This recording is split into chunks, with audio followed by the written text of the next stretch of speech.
Hi, my name's Susan Todd. I'm a speech language pathologist, and today we're going to talk about how to do storybook reading with AAC. So one of the first things I always talk about with parents when you're doing storybook reading is to pick out one word from the book to emphasize on the device. So today I brought Bear Feels Sick. It's a really cute book, and the word that I most typically model in this book is sick. So it's a great one to read around cold and flu season.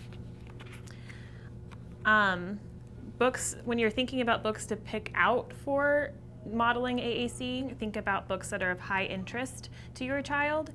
Think topics that are of interest like trucks or animals or anything that they really prefer, and also books that have repeated lines. This one has all of those things.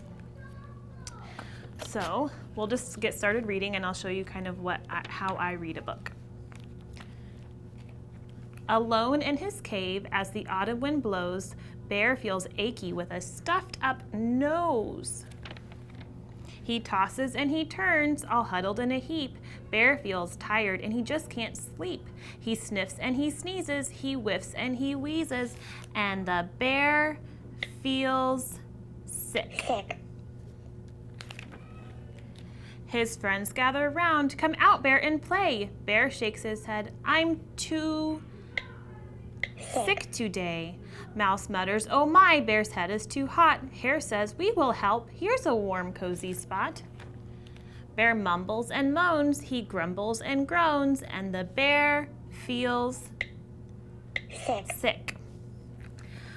So while you're reading, if it's a book that your child is really familiar with, the first few times you model the word, I would just model it and show them how you're finding it on the talker. So for example, they cover Bear up and he drinks from a cup, but he still feels.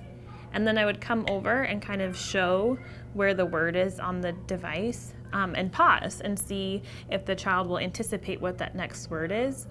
If you see them looking for a little bit and they're not able to find it, then I might pause a little longer but point to the word on the talker to see if they'll initiate imitating or saying that word. But let's say your child is not really interested at all in listening to the story. They're kind of wiggly, they're not wanting to sit still very long, but they're pointing at pictures on the page. If that's the case, and they're kind of wanting to go through the book a little more quickly than by reading line by line, follow your child's lead. So for example, if he's looking at this picture, oh look, you can say bunny, rabbit is helping, rabbit helps. Rabbit helps. Rabbit helps bear, bear is drinking. And model some of those words from the pictures right there. And that's totally fine. It was a great language learning opportunity by just looking at the pictures and talking about what's going on in the pictures. Thank you for watching this video about storybook reading in AAC. I hope you enjoyed it and that it was helpful. If you have any questions, please leave them in the comments.